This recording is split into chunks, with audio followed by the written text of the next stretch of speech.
Hello, beautiful people. Welcome to the Mom on the Verge podcast, where I aim to help you improve your sense of joy, purpose, and meaning in this life. We will talk about a lot of different ways we can do this, but ultimately, we'll be working toward finding our way back home to ourselves and remembering that even in the most challenging times, peace is only a breath away. I am your host, Katie Farinas, a mom, nurse, and yogi on a mission to improve mental health and build community in our world.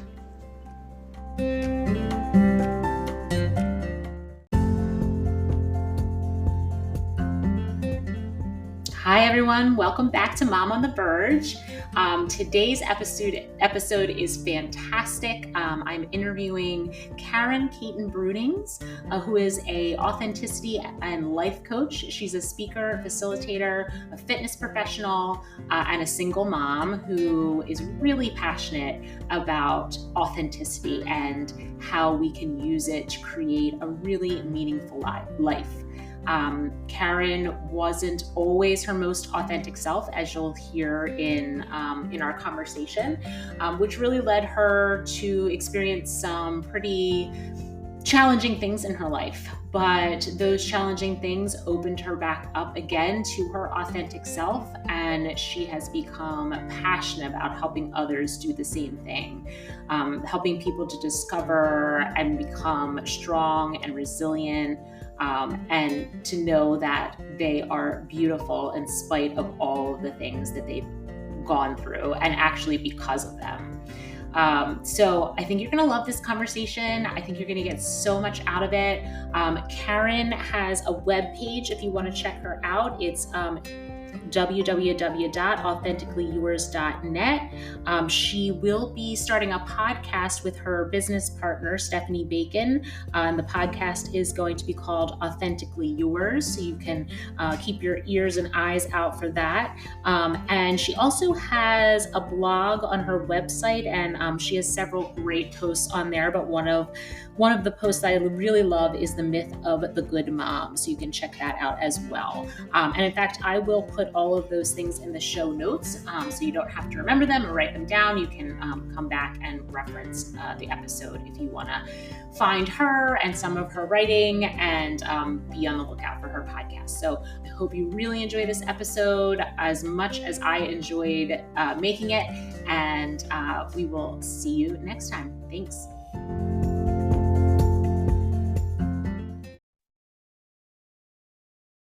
All right. Hi, Karen. Welcome to Mom on the Verge podcast. Thank you for being here. Oh my goodness, you're so welcome. I'm so happy to see you again. You too. I was very Yeah. excited about this conversation. I think this is going to be such a fantastic conversation, and really, I think a lot of people are going to benefit from the conversation and really see themselves in it. So I'm very excited to chat. So me too. I can't wait. I am the Mom on the Verge also. So thanks for having me be a part of your network of people and your community. I love it. Oh, thank you. Yes. A lot of my kids in particular have asked me, like, what does that mean, Mom on the Verge? And I'm like, well, on the verge of everything. I mean, on the verge of a breakdown sometimes, on the verge of growth, on the verge of, crying, on the verge of joy, like all the things. That's right. That's right. On the verge of transformation. All the things. Yeah. All the things. So, oh my gosh, I love it. yeah. So could you give us a little bit of information about who you are, your background, Sure. and how you came to do what you do? Oh my goodness. Well, I am a certified life and health coach, an authenticity coach. I am a elite personal trainer. I think one of my largest qualifications is being a mom. And really how I got into coaching and authenticity coaching is I, like many of us, lived a life that was constructed.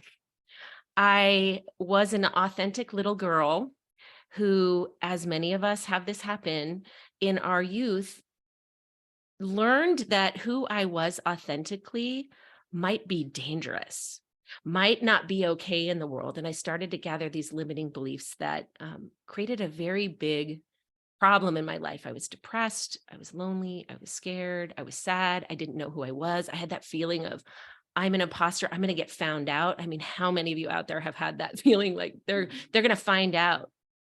And I always had the notion in my mind that I had a service heart, that I wanted to serve people. I knew that my authentic self when I was young understood the value of my own authenticity in the world.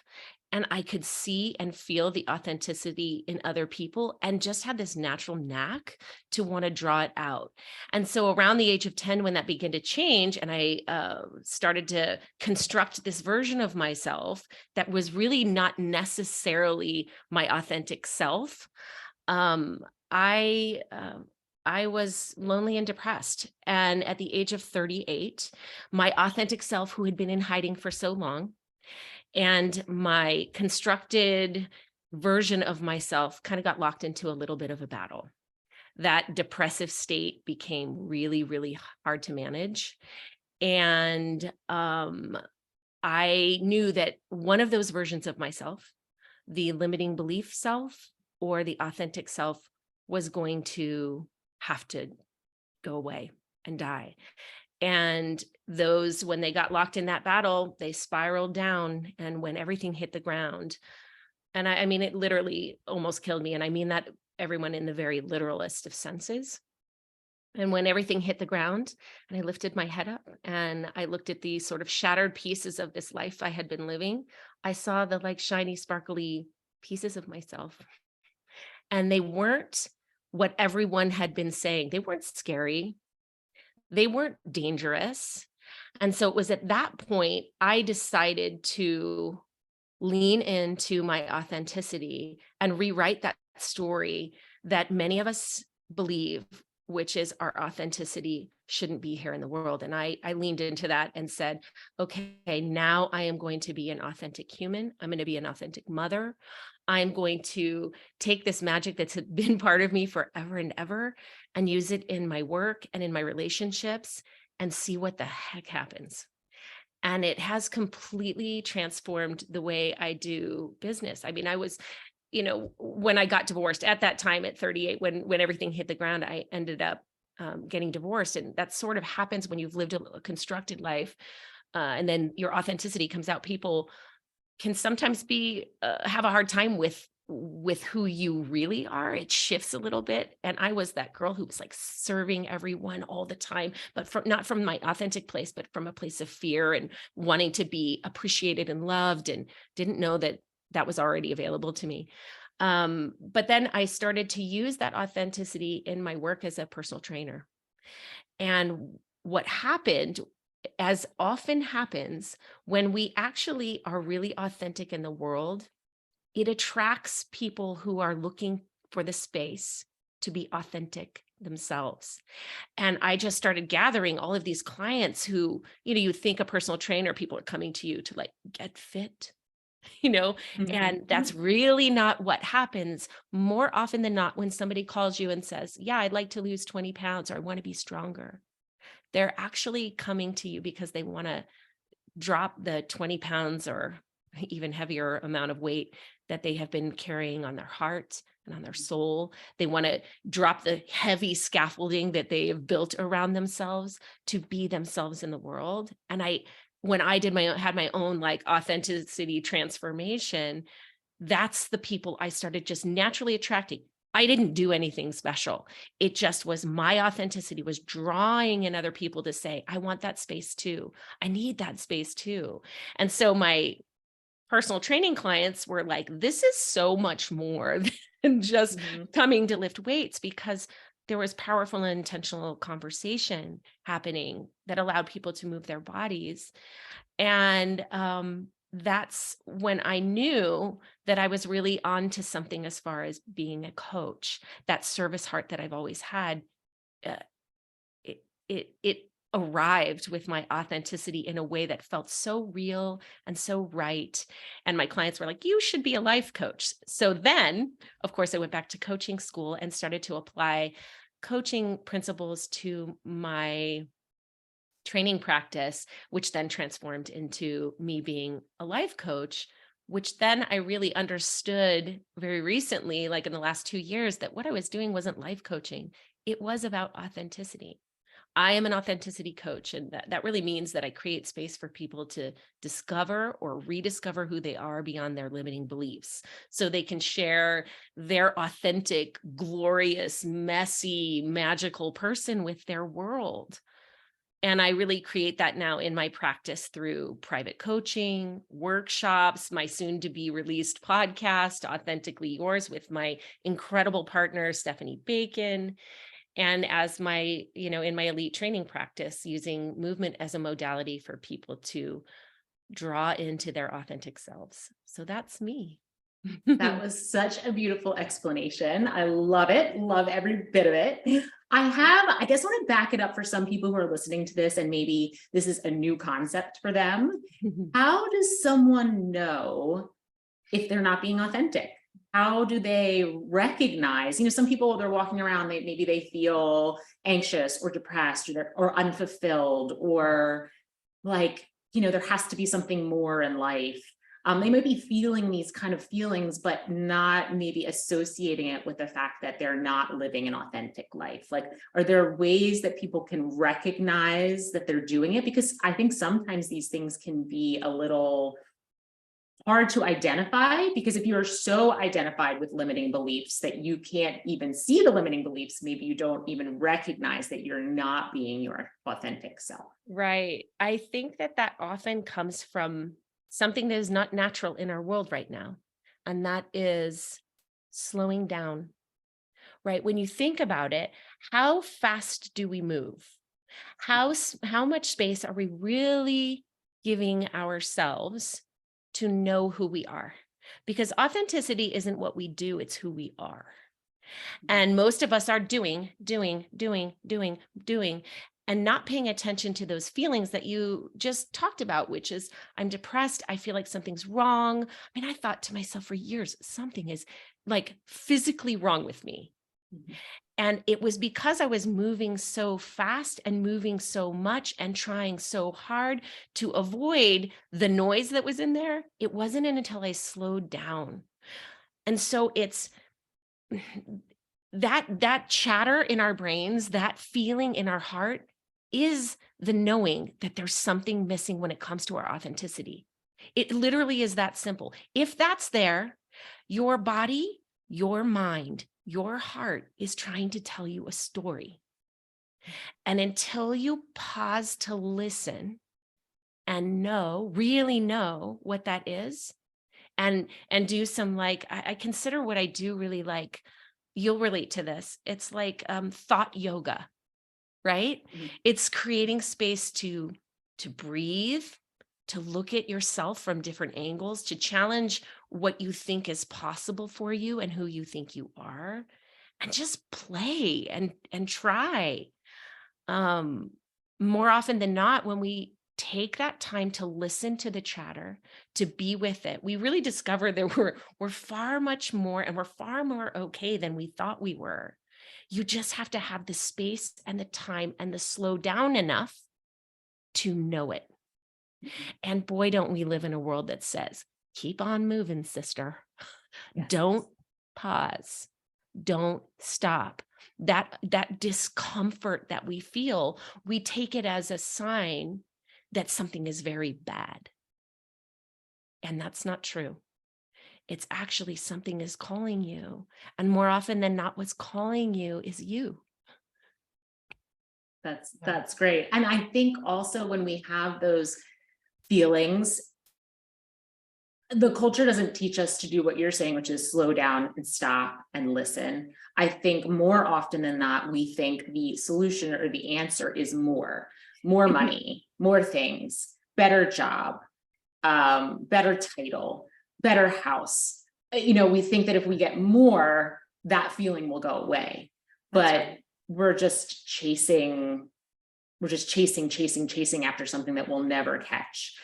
There's a I don't know if you call it a parable, but it's in yoga, a story about a hungry ghost. And have you heard this before? I have.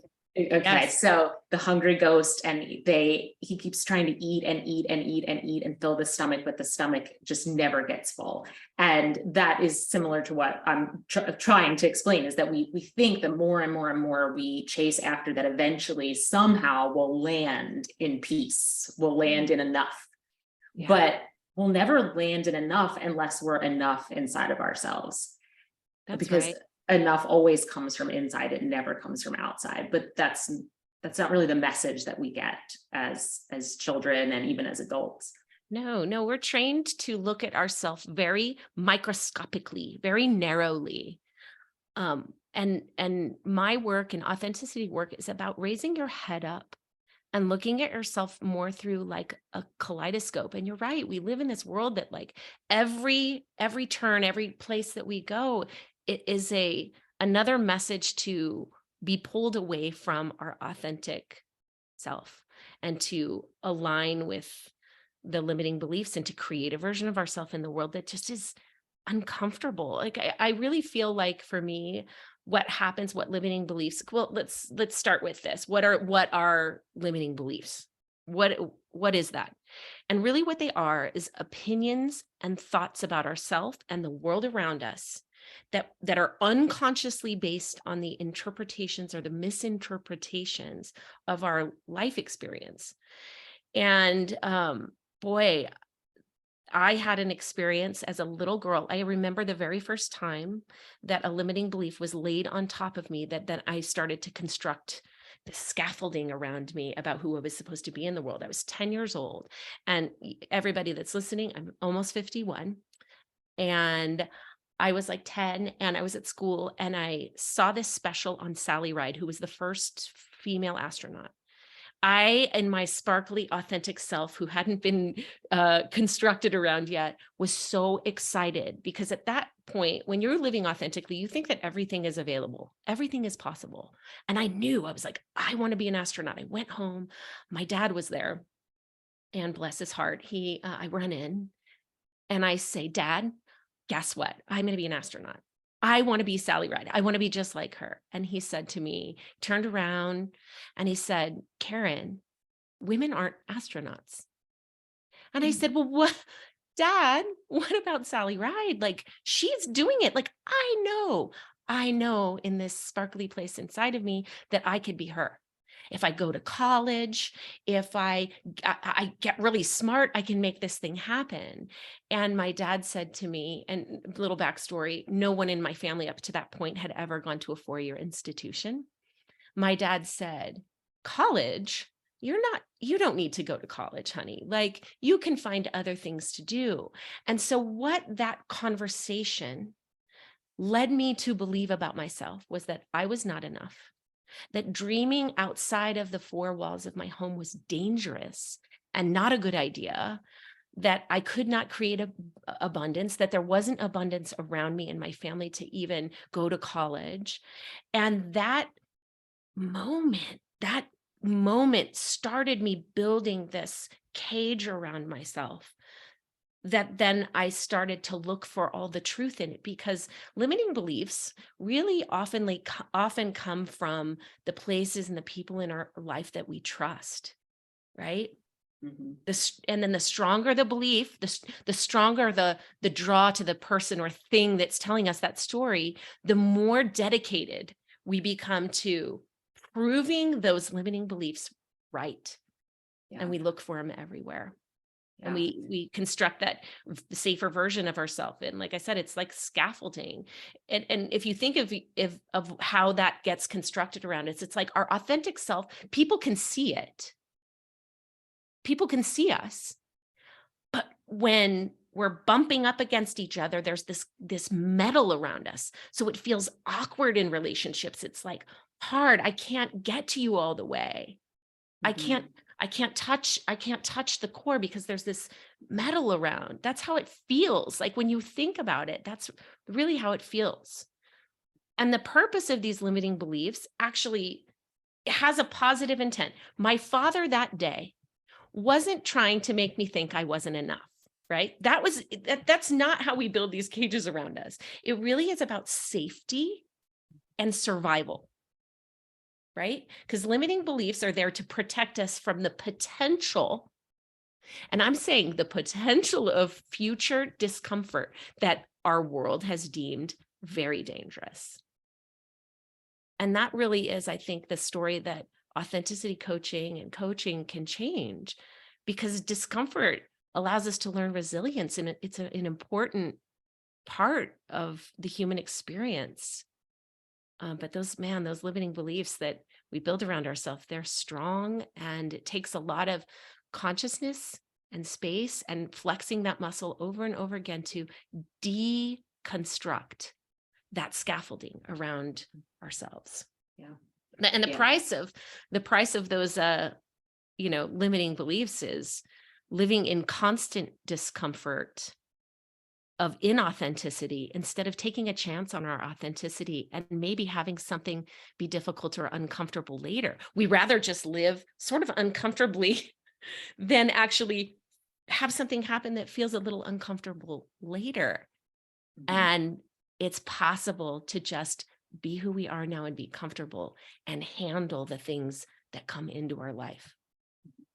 Yeah, there's so much you said in there. And I love that that scaffolding image, because I've never thought about it as scaffolding. I've always kind of envisioned it as a protective shell, where yeah, you feel like you have this barrier around you that protects you. It's a protective barrier. That's really what you think.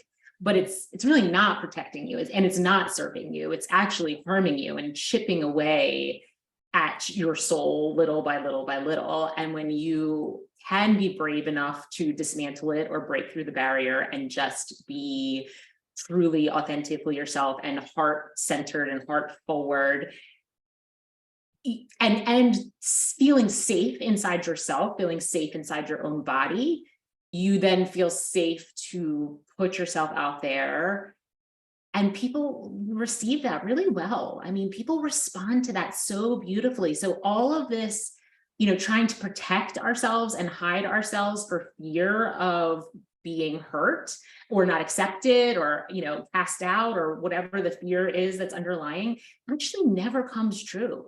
Because when you feel so safe in your own body and you can move through the world that way, people just, the response is unbelievable. You get back what you're putting out. The energy you put out is then returned to you in such a beautiful way. And then it gives people permission to feel that they can be their authentic selves because they feel safe in your presence. And that's so beautiful. Right.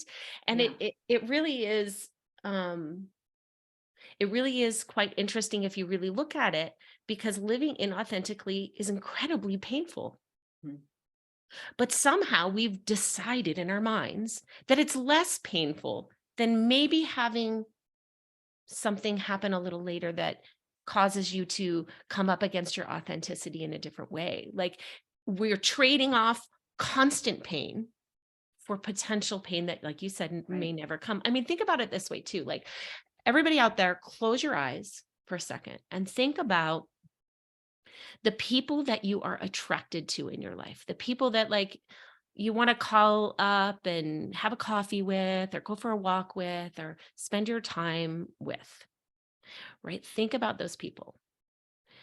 Now, when you think of them, do you think in your mind they are the people that are the perfect mom, got the perfect job, in the perfect house, with the perfect husband, with the perfect life, going on the vacations? Or is it the people whose cracks are filled with gold? Is it the people that have these amazing stories of their life? These people who are real and Mhm. raw? Those are the people we want to surround ourselves with, because innately we know that our authenticity is valuable in the world. We just don't know that we have the permission to be authentic in the world. And that's what my whole, like, when I close my eyes and think about what I do, like, not just the sound bite version of like, hey, Karen, what do you do? But like the heart version, that's what I envision in my mind. I think about standing in a river and everybody, all the fish are swimming one direction, this sort of like hard against the current way. I want to be one of the voices, like many that are out there trying to do this, that say there's another way that has less resistance. Turn around, let's swim the other direction.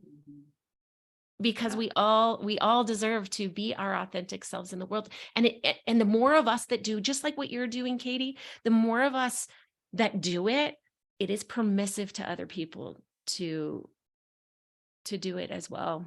Yeah. And when you said how, it's because I would say I've only started really looking at my own limiting beliefs in the past couple of years, even recognizing that they existed at all, that I didn't even know that I had them. I didn't even, that's why I asked you that question, because I think they become so ingrained and such a part of who we are and how we see the world that we don't see them anymore. We have these feelings that we don't like, but we don't know why we're having the feelings, where they're coming from, what to do about them. And so it takes a lot of willingness to be open and really start looking and looking inside and searching and being self-reflective and almost, because I can say that when I have been introduced to something that maybe brushes up against a limiting belief of mine, my first instinct is like, no, that's crazy. No, that can't be true.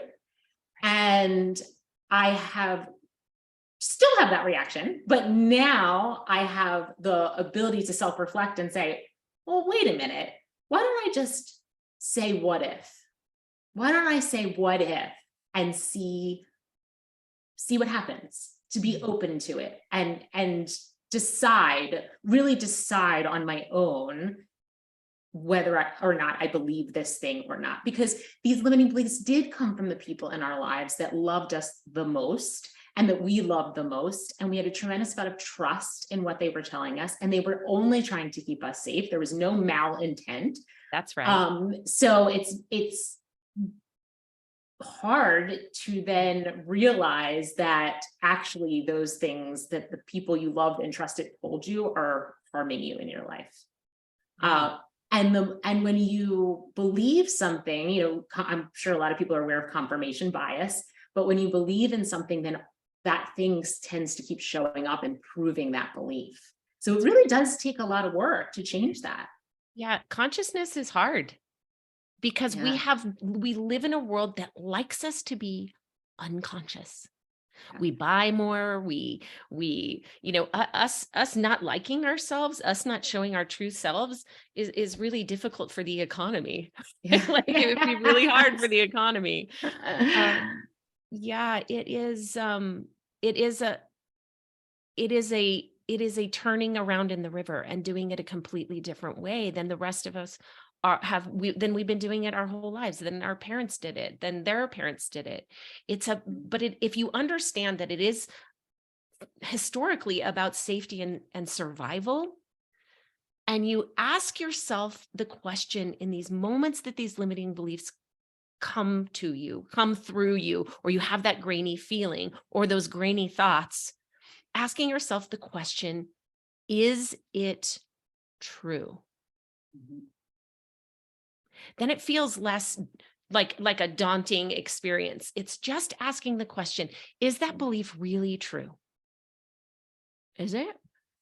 Am I not enough? Like my not enough limiting belief is all over me all of the time. It does not go away. It is this little person that's in the car with me that I drive in my life.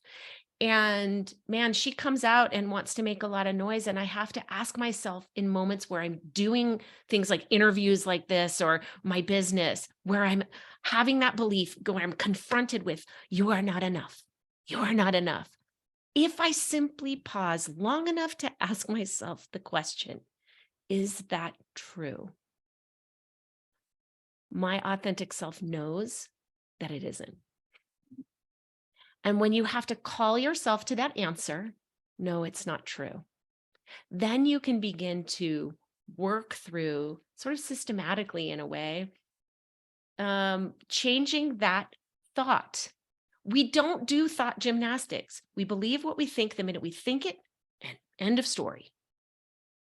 And learning the skill of consciousness and thought gymnastics is hard at the beginning. And then once you begin to do it, that pause in that moment and asking yourself that question, is it true? Starts to become a little bit more automatic. And that's the healing. Like people think, oh, well, and if I don't change that belief right away, then boy, I've really failed. But the fact of the matter is just waking up to yourself and saying, oh my gosh, I just believe what I think when I think it is the Right. present, is the gift. There's, it's like there's no playbook for this. It's just being with yourself. It's just creating a pause in your life. It's just one of the words you said just a few minutes ago was you need to be willing. And if you have a willingness to do those thought gymnastics, everything changes. Waking up to yourself and being who you are in the world changes. I mean, it's changed every aspect of my life. Like, which changed one of the ways it's changed me the most is in parenting. I mean, being an authentic parent, or continuing to try to be. I have my moments. Y'all, I don't want you to think that I'm here saying I am totally authentic 100% of the time. Not true. I have to check myself often, but in parenting, it really has changed the relationship that I have with my girls. They know who I am instead of constantly being on a fact-finding mission to um, bridge the gap between what they see me saying and what they feel me doing. Mhm. And that has changed my life and my girl's life. I have two girls, 22 and 19. I will also say right before this interview, I was looking through your website and I read a Mhm. couple of your blog posts. And you're a beautiful writer, an absolutely beautiful writer. So I recommend everybody go read some of Karen's blog posts. But there was one that you wrote about you were carrying a laundry basket and you passed by your Oh, daughter's room and then you decided to set the laundry basket down and she was about to leave for college and you were flooded with all these memories of, you know, her growing up and having to let go. And my daughter's about to go into her sophomore year, so I just like feel a lot of the feels about that. And it was just a beautifully written mm, essay that made me tear up. And it was so true how we have to be the best versions, because in the post you were talking about how we have to be the best versions of ourselves so that we can let our children go mm, out into the world and become the best versions of themselves and not be lost when they go. Because I think, you know, a lot of my listeners, I'm sure, are going to be moms, mm. hence the title Mom on the Verge. And when we become parents, a lot of times we dive so deeply into that role as moms that we can lose who we are. Mhm. And some of that is a consequence of just pure time, right? It's a very time intensive job. We love them very deeply. And so, you know, we're pulled to do this job to the best of our ability and with so much love and intention. But it can, I find I've spoken to a lot of moms who, as their kids start becoming more independent, they start saying, I don't even know who I am anymore. I actually have some time on my hands, but I don't even know what I want to do with that time or what I like or what I'm interested in. It's like we can completely lose who we are. So any like recommendations for people to how we keep ourselves while also doing this job that we love, this, you know, to parent and be moms? I think the word authenticity is so threaded in my life, right? It is committing to you. Like we think that we have to teach our kids all of these incredible lessons. I've got to teach them all of these lessons. You don't. You have to be you. You have to commit to breaking down the scaffolding. I mean, I have a memory of my girls when I got divorced, when I started to deconstruct my limiting belief self and lean into the authentic Karen. My girls, only knew me as a woman who was looking at them all the time going, everything is fine. Everything is fine. And when I got divorced, I said, I'm not going to do that anymore. I'm going to work on me being me in the world. When I'm scared, I'm going to say it. When I'm happy, I'm going to feel it and show it. I'm never, ever going to again make them have to understand, like I said before, bridge that gap between what they're seeing and what they're feeling from me, because we're energetic. That's how we move with each other. And I was giving my kids breakfast or something, and they were being little assholes. I'm not going to lie. They were like yelling at me. They wanted ice cream. It was time to go to school. And I was like, what is going on here? And this was probably a year and a half after I leaned into my own authenticity. And I knew they were struggling too, to show their authenticity, because they had to lie too. I mean, I lied to my kids about who I was for a really long time, to everyone really. And so they're yelling at me. We get in the car, we're driving to school, and it's still continuing. You didn't give me ice cream. And then I had this moment where I went, oh crap, they've got something to say. And it is about their authenticity, themselves. And I had been more authentic. So I was teaching them this authenticity when they were so scared, because they were littles, right? Like 11 and probably 13 and 9 at the time, or 13 and 10. And yelling in the car. And I remember it was raining, and I finally was like, they have something to say. I pull the car over, and it's pouring down rain. And I stopped them and I said, girls, listen, I know that you have something authentic to say to me. It isn't about ice cream. It isn't about school. It isn't about your backpack. What is it? I can hold it. I can be with it. I won't be mad. This is what we're doing here. We're being authentic with each other. And I'm probably going to get emotional talking about it. I can remember it like it was yesterday. My oldest girl, Zoe, was sitting in the front seat, and she had eyes filled with tears, and she lifted up her little pointer finger at me, and she pointed at me with her. She didn't want to blink because the tears would come. And I said, whatever it is, honey, say it. I need to know what you really feel and what you're really thinking. Her little finger was shaking, and she said, Mama, you let me down. You let me down. And I said, you're right. You're right. I did. I told you a story for years that wasn't true. I made you believe that your authentic self wasn't valuable in this world, not to trust yourself, not to know yourself, not to know your intuition, not to trust me. You're right. And then my little one is in the back seat with her eyes like this, because this authentic moment, they're big as dishes. She's just silent. And I turn around and I look at her and I say, and what about you? Did I let you down? And she said, yes, Mommy, you did. And I said, you guys are right. But guess what? We're never going to have to guess or be afraid of the truth. We're never going to have to worry that we don't know what's going on. We're just going to keep talking and leaning into these spaces with each other, and continue to work for the sparkly little astronaut girls inside of all of us. And so when you ask, like, what are the ways in which that you can break down those limiting beliefs in ourselves as parents, is to be with yourself, to listen to those crazy voices in your head that make you feel like something's wrong, and to continue to flex that muscle and try it on, and look for the evidence that that part of you, that authentic part of you, is valuable in the world, because it's there. We've just been trained to look at the limiting beliefs part of ourselves and go, oh yeah, look at that. See, I should not be authentic in the world. Start looking for the evidence in your parenting, in your relationships, in your work, that when you show up authentically, it comes. And that's what happened that day in that car in the rain.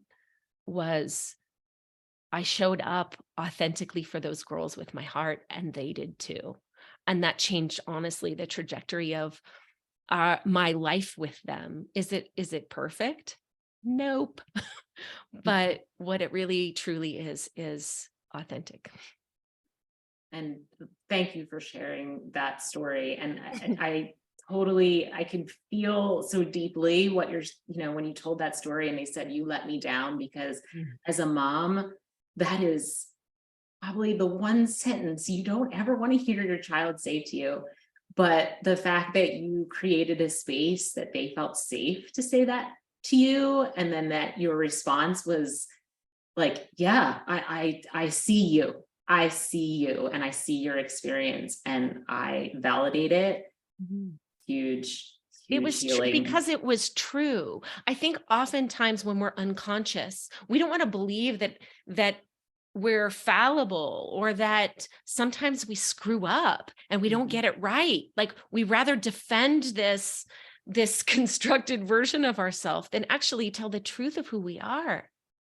And that is the thing that keeps us from really being able to connect to one another, right? That's that feeling when you're trying to tell someone, I need you to understand, want them to understand you, and they can't because you're too busy defending the the version of yourself that's been showing up in the world. We don't want to believe that getting it wrong is okay, and it actually is okay. Our life must contain the word and.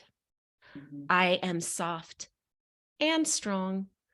I am sad and happy. Two things can be true at the same time. That is being authentic. D- If it would have been so weird for me to say to those girls, no, I didn't. I've been doing everything. I've been trying my best. You don't have any idea how much I do for you. I knew, and we all know when we're getting it right and leaning in with our authenticity, and we know when we're aligning with and building more scaffolding around ourselves, living in our ego per se. Yeah. And also what a beautiful lesson, not just healing for your kids, but Mhm. also a lesson that says, wow, this like most important adult figure in my life is willing to say, I got it wrong. I got it wrong and I'm going to try to do better. And I'm not perfect. That's right. And I hope you can love me anyway. And I know that you do love me anyway, even though I'm not perfect. And that gives them permission to not be perfect, to get it wrong, and then to learn from a lesson from getting it wrong. That's right. That's amazing. And I think really it's about me loving myself in those moments of not getting it right, learning that Mhm. part. It's a natural consequence. When we're authentic, there's natural consequences even to those harder parts, those harder lessons where you have to own when you don't get it right. Like, there's these beautiful consequences, this permissive way of being human in the world that changes the temperature of conversations. It it you can feel other people when you actually are honest with yourself about who Mhm. you are. And that's absolutely terrifying because we are told that that is bad, Yeah. that Yes. we are supposed to be perfect. And it's bullshit. And that is my work in this world. If I give some person out there the opportunity to know that they're okay in their humanness, I feel like I'm doing something really valuable in this world.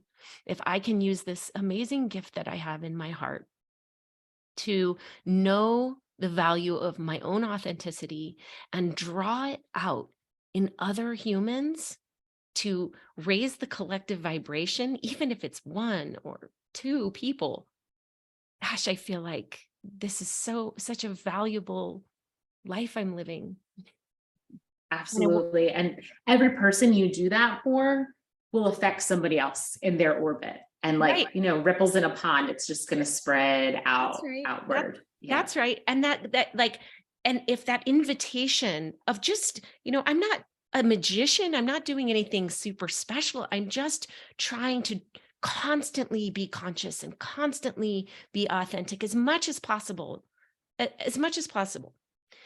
I know that if the next person does it, That river that I was talking about, instead of just me standing up, looking around going, let's go the path of least, or let's go the other way where it's not so resistant. There'll be other people going that way with me. Not because I did anything, but I just created the space that allowed them to see who I am and who they are underneath that scaffolding. Mhm. And it just feels so right and real. And I'm so honored to have lived the life I have hard and complicated, and to be in a place now where I can um, provide that space for other people to, even if it's for 10 seconds, Mhm. know who they are through that kaleidoscope instead of microscope. Yeah. That's beautiful. What ways do you, well, I guess I have two questions. Sure. Do you see, as you're working with your clients, some common themes of limiting beliefs? Do you see like, oh, this is, this comes up fairly frequently for people? Because I think the more examples we can give people of what a limiting belief looks like, the more they can start identifying if maybe this is happening in their own lives and Mhm. start investigating that. Right. I think that there's, my business partner and I, we're two sides of the same coin, really. Limiting beliefs usually show up in ways, thoughts like this. I mean, I can't, I shouldn't, I won't, I'm not supposed to, or I have to, I need to, I'm supposed to. When you move from those places in your life, you're not moving from your authentic self. So if thoughts come into your mind, I'm not supposed to do that, then that's a time to pause and check in with who you really are and what you really want. I know there are moms out there right now that are saying yes when they mean no frequently. That's an opportunity to say, why am I saying yes to this thing? What limiting a belief am I aligning with? And how can I align better with what I really want?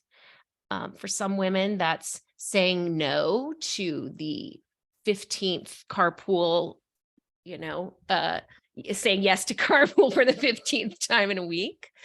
For some women, it's as simple as I want to go to the bathroom and have 5 minutes to myself. And I just keep leaving the door open and watching this 2-year-old cry in front of me when really all I want to do is brush my teeth alone for a minute. It's starting to figure out those little tiny ways in which you can be honest with yourself about what you really want and need, and know that the whole world's discomfort of your decisions is not your business. Mhm. Ah, Right? I mean, that's and getting comfortable with other people's discomfort. You're not a jerk. You're not a jerk for wanting the 5 minutes. You're not a jerk if you don't volunteer for the 16th time on carpool. You volunteer many, many times for carpool, and you're an amazing person, and you know yourself well enough that you need to do X, Y, and Z to align with who you really are. It's that. It's that. That's how you do it. That's how you yeah. understand yourself and those limiting beliefs. If it feels gross when you say yes, something's up, friends. Pay attention. I'm supposed to have sex with my husband. I'm supposed to say yes to the girlfriends. And I really just want to sit and binge watch Netflix and hang out by myself. You can say yes to yourself and that authentic place, because it'll give you permission the next time somebody invites you for the thing to go when you really want to. And then people aren't guessing if you really want to be there. Then you're not pissed off at everybody for the sex you think you're supposed to be having and the carpools that you think you're supposed to be driving. You're coming from a place that's like, I really want to. I want to go hang out with my friends. I want to have sex with my husband. I want to hold my 2-year-old toddler who's been crying all damn day. Right? Yeah. It's that. And when you don't want to do those things, you're not a bad mom, you're not a bad wife, and you're not a bad friend. Good Lord, Yeah. no, you're a human being. Yeah. You're a human being. We are not supposed to say yes to everything. We're not supposed to. There's Yeah. not enough of us. We're supposed to figure out what's important to us and lean in authentically to all of those places. We're supposed to rest. We're supposed to be with ourselves. We're supposed to be slower. It's Mhm. okay. Everybody out there, it's okay. You're all right. Yeah, you're all right. You're all And right. taking small steps toward the things that bring you joy, I think is really powerful. I think again, especially as moms, we get trapped in this constant belief that we need to be doing for our children, doing more and more and more, always there, always helping, always present, always fixing, always. And we don't, and we're not bad moms if we're not always there 100% of the time. Kids are so much more resilient than we give them credit for. And I think it's actually good for them to learn that independence. And then we get to carve out some time to do the things that bring us joy, or to practice some self-reflection, to listen to our inner voice. Because when we're doing, we often can't even hear it. It's so quiet, we can't hear it, that intuitive voice. Yeah. And the whole idea with parenting and mothering, that our children's discomfort is the worst possible thing ever. Like, if I don't drive them to that dance class, if I don't show up to that game, how will they ever survive? They're not surviving by you doing everything and falling on the mother sword for every moment. They're seeing that that's how I am in the world, and that's how I'm supposed to be that. I was then teaching my girls back then that that's how you are supposed to live your life, falling on the sword, not having boundaries, not honoring yourself and your time and your heart. Mhm. That is an important thing to understand when they're uncomfortable. That uncomfortable space is such an incredible teacher for them to navigate disappointment, to know that it doesn't always work out exactly the way you think it's going to work out. That's an important lesson. That's not a crappy thing to do to your kids. Mhm. If you don't have the money for the new soccer bag, they're going to have to use the one from last year. And then they're going to know that it's still okay. I'm still a great soccer player. They're learning about themselves through those moments that are a little bit uncomfortable, when you're not carving the path, helicoptering above them to make sure everything's okay, or standing with the lawnmower in front of them and clearing the path. So God forbid they have to, feel any resistance or feel any, when we look at it, that's really what we want for our kids. We want that for our kids. And by falling on the sword of motherhood over and over again, we take away an incredibly valuable moment of love and compassion for their humanity, and not let them learn those lessons of what it means to be human, which is navigating disappointment sometimes, or not always getting it your way. And they will survive it, and in fact be better off because of it. Mhm. And that is something to keep in mind in those moments where you think to yourself, oh, Zoe's uncomfortable. That's my daughter, by the way. Zoe's uncomfortable. I should probably fix this. What about settling in with her discomfort and honoring it and understanding it and having compassion for it, and letting her navigate this incredibly valuable life lesson and Yeah. become the woman that she needs to be able to go off into the world? That's important. So I usually know when my kids are uncomfortable with me or upset with me, that I'm probably in some space for them that's a really valuable lesson. I don't usually, sometimes it's hard. I don't usually take it personally, but that's taken a very long time Yes. to get to. Yes. Sometimes I still take it personally. I'm like, oh gosh, I must be a terrible mom. But when I pause and think about it, I really know that their discomfort more often than not is a valuable lesson. Yeah. And it also teaches them that you're a human who has needs, right? Which is so important, so Yeah. important. And I think when they're babies, they cry and they're uncomfortable. And what do? We do what any mother does. We pick them up, we comfort them, we feed them, we, rock them, we do whatever to soothe their discomfort. But as they get older, I think our instinct is to keep doing that and to keep doing that when really it's not in their best interest. As infants, that is in their best interest. But as they get older, their discomfort, this is what I've noticed in my own parenting, my children's discomfort makes me very uncomfortable. So I want to fix it so I feel better. There right? you go. There you go. Because if they feel better, then I feel better. So ultimately it's about my discomfort, right? But if I can recognize that and see that and just say, okay, it is not in their best interest for me to make everything perfect for them. They need to live this life and do the hard things and learn the lessons with me still there to provide space, safe space for that. That's right. I have to just breathe into the discomfort of their discomfort. And it's really hard as a parent. I mean, it's conscious parenting when you go from that place of their discomfort is mine, their discomfort is not yours.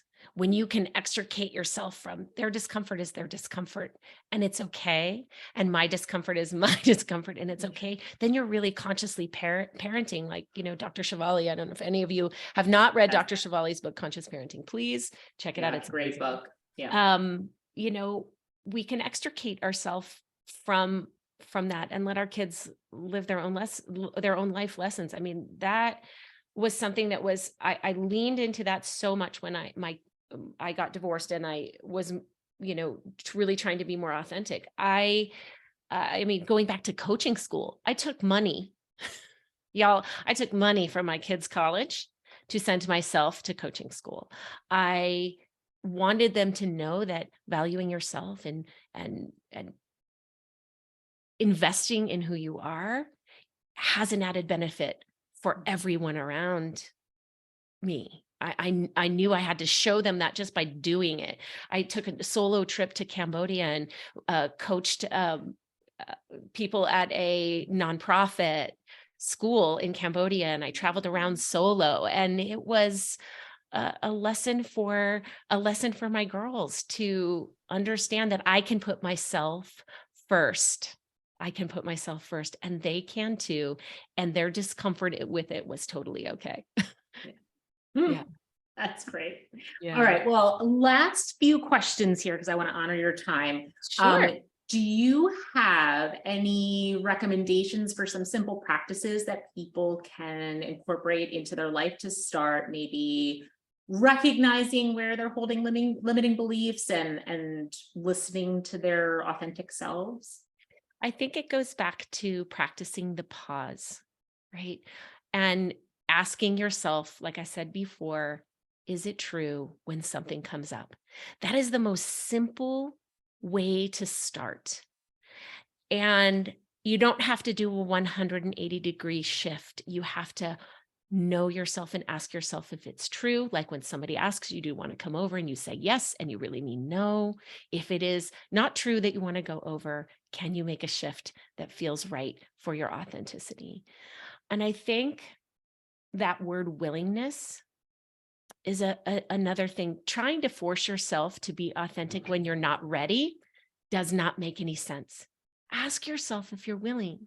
If you're willing, then start to create that pause. Start to create that little tiny bit of space a day for you to think about who you are, where you're going, what you want, who you're taking with you, and how you're going to get there. It's that simple. It's pause and be with the feeling, pause and be with the thought, and ask yourself the question, is it true? Beautiful. That's a way to start. Yes. That's a way to start. And a pretty simple way to start that I think anyone can incorporate into their lives. And if you're uncomfortable, hey, everybody, it's okay. Your discomfort is a teacher for you, because just on the other side of that discomfort is freedom. Mm-hmm. Yeah, this work to me for me, has brought magic back into my life. Remember when you were kids and everything seemed magical, and if you grew up with Santa, Santa was very magical, and life just seemed very exciting and magical. And then I think as that scaffolding started to form around me, that hard shell, it kind of got dull and just not exciting and not sparkly, as you say. And this has really brought a lot of that excitement and sparkle and magic back into life. And it was always there. I just couldn't see it. That's So, right. Yeah. yeah. So yeah, look for the astronaut girl, the sparkly astronaut girl Yeah. in you out there. She's there. She was there when you were young. And this constructed little version of yourself that's in the world um, has been a powerful way to keep you safe, but Mhm. it's not necessary. She's in there and people can see her. Draw her out. Let that sparkly version of yourself be here just a little bit more and see what happens. I think that's a beautiful place to end. Thank you so much again, Karen. I could Mm. talk to you endlessly. Let's do it again. Let's do it Let's do it. again. Let's do it again. Actually, it would be great if I could have you and Stephanie on together. That would be so fun. The two sides of the same coin. Oh Yes. my goodness. She, as you know, is an outstanding human being. I would love to both come on and do a little Okay. banter together Yes, about I all think that things would be human. that's fantastic. We will definitely plan to do that. Fantastic. All right. Thank you again. Thanks for having me. Okay, I hope you enjoyed listening to that conversation as much as I enjoyed having the conversation with Karen. I think there were so many insights, so many things that we touched on that many of you, I'm sure, will really identify with. And so I would love to hear your feedback. As always, please reach out to me through social media, Facebook, Instagram. Please, any messages or thoughts or feelings about the episode. I'm so interested to hear and what everybody is thinking about these episodes, and if they're helping you in any way, or if you have ideas for upcoming episodes, I would love to hear that as well. As for an invitation for homework this week, I think that looking at our own limiting beliefs would be really fitting for this episode. So, just to recap of what a belief is, it's basically a thought that you think over and over again, and you've thought it so many times in your mind that it becomes internalized and it becomes a truth to you. And you also have been told that this is a truth by someone close to you in your life, and you have looked for the evidence that it is true in your life. So the things that have happened to you in your life or you've seen happen in the world around you, you use as evidence to reinforce the truth of the statement.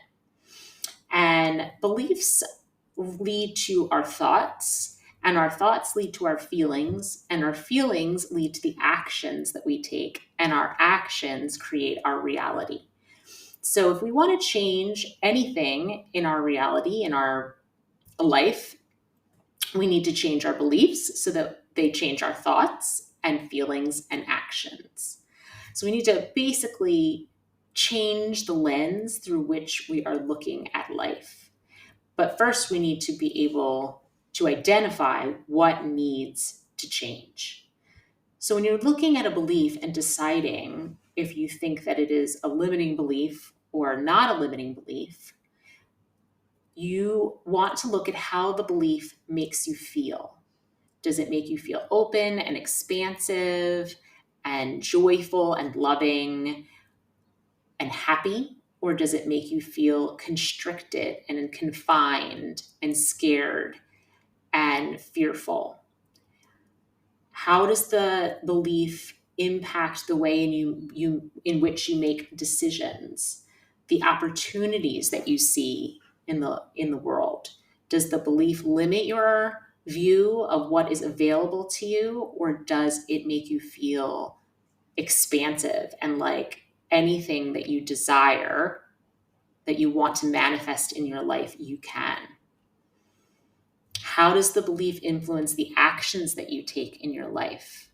Does the belief make you want to live from an authentic place and to be your most authentic self? Or does the belief say to hide yourself and to be the perfect version of what you think you should be? And how does the belief help you relate with others? Does it help you to be close to other people in your life? Does it help you build community? Does it help you feel safe in the world?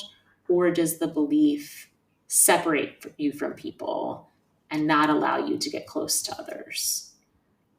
So those are some questions you can ask yourself. And if you do identify a limiting belief, know that that's the first step, is just becoming aware of it.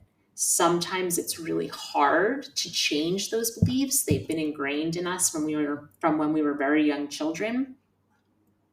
And so it can take time to start changing our view of the world.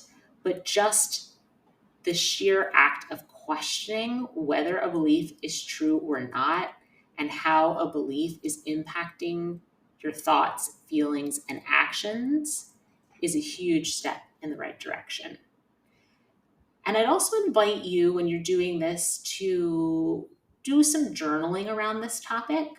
Limiting beliefs are usually categorized in, there's three big categories, which are all in the fear column, but they're fear of not being good enough, fear of scarcity or lack, and fear of success. So if you can identify one of your limiting beliefs, maybe you can put it into one of those categories and then do a little journaling around it, and see where it takes you. And then I want you to journal in the opposite direction. So let's say your fear is of not being good enough. So you could write down, I believe that I am not good enough. And because I believe I am not good enough, I don't go for that promotion at work, or I don't get that degree that I want, or I don't quit my job to do something that I feel more passionate about. Could be anything.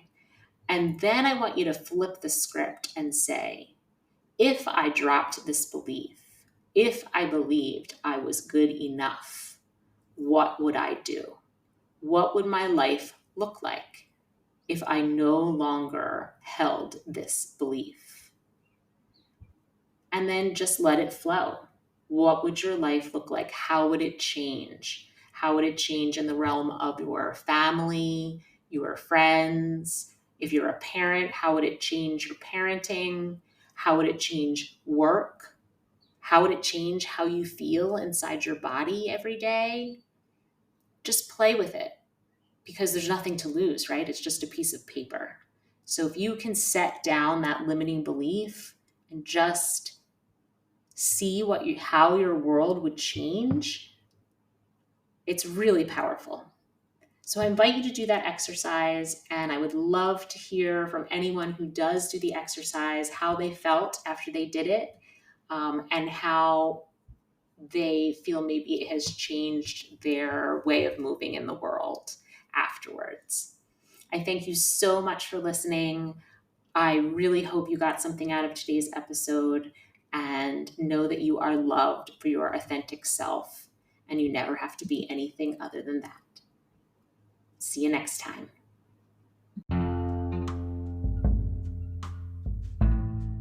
Hi, everyone.